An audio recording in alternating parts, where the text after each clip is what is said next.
Time now for the Sunday Roundtable on OTR. Joining us this morning, Democratic political analyst Marianne Marsh, Republican political analyst Virginia Buckingham. So, guys, A, it's great to have you with us. B, does Charlie sound like someone who's going to run for a third term, or is he going to close the door next year? Marianne, let me start with you. Well, I think he sounded more like someone who's going to run today than I've heard recently.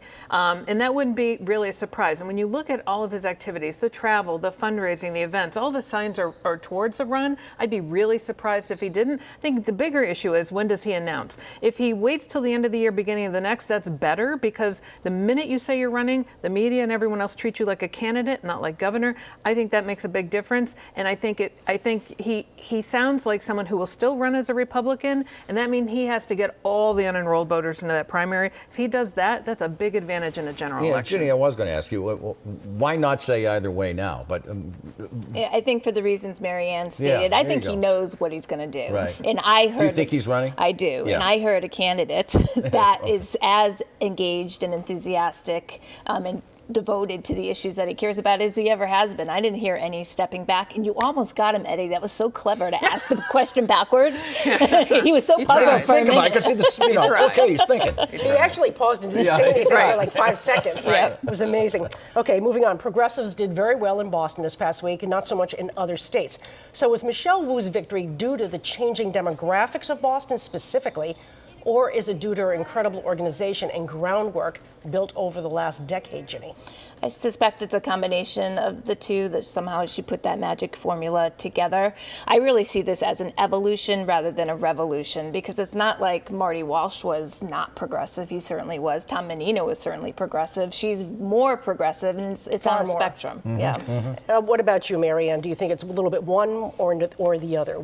It was both. I mean, yes, the demographics in Boston have changed, but Michelle Wu knew how to take advantage of it. She registered young voters. She got them engaged. She got them to organize, and did the hardest thing ever. She got them to vote. And so that really has now made real the shift in the political power in Boston, which has changed now for decades. It won't be white, Irish, Italian politicians in little enclaves in a handful of neighborhoods that controls Boston politics. Michelle Wu has brought up an entire generation plus of new voters, new people, and her sweeping win on Tuesday night has changed politics forever, because she pretty much won all of Boston. So we enjoyed the what woulda coulda happened game, right? So let's remember when Michelle Wu first got into it.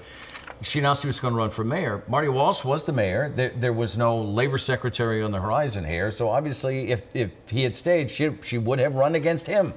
But would she have beaten Marty Walsh? Marianne, let me start with you. Yes, and Marty Walsh knows it.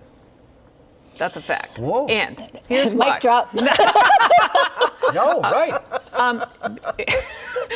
She took him on. She announced her campaign 441 days before the election. Her sights were on Marty Walsh. Yeah. Marty Walsh knew the city was changing. He knew the demographics were shifting. If you look at Anissa Essabi-George as his proxy, he really only had support in those areas. Yes, her favorability rating was 20 points higher than Marty Walsh's. Okay, would she have beaten him by 28.29%, which is what she did in this race? No. Would Michelle Wu have beaten Marty Walsh? Yes, she would. Given the interesting nature of the mayor's race here in Boston, she could have faced him in the preliminary and faced him in the general. Yep. It's so true. 2 chances. But I can't see her taking him out. He had built deep support across the city and across many demographics, many neighborhoods by the time he was running for re-election, had he done so. Mm-hmm. I think it was a totally different race. Mm-hmm. There are no coincidences in politics, and a cabinet position's not a coincidence. Okay, so this next question is a little complicated. Stick with me. It has to do with redistricting.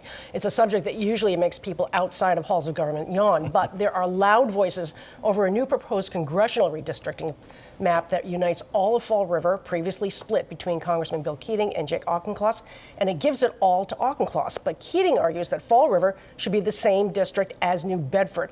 What's all the politics behind here, and did they do the right thing, Ginny? Well, first of all, I think it's good for that whole region to have 2 congressmen fighting for it rather than just one, which would have happened if it all got moved to Bill Keating. I don't know, but what I think is they didn't want to give Auchincloss more towns from Catherine Clark, from Ayanna Presley, which they would have had to do to balance out the scales in terms of number of citizens. Marianne, what's your take? This is the Jake Auchincloss Incumbent Protection Plan, because it only helps Jake Jake Auchincloss. It doesn't help New Bedford, doesn't help Fall River. It only helps Jake. And every single congressman, including Joe Kennedy, his predecessor, has always opposed splitting these two communities up or splitting Fall River in half. But not Jake. He's more than happy to take Does Fall it River hurt for Keating? himself. It's not about Keating Okay. or it's about New Bedford and Got it. Fall River. The voters don't like it, but Jake Auchincloss loves it.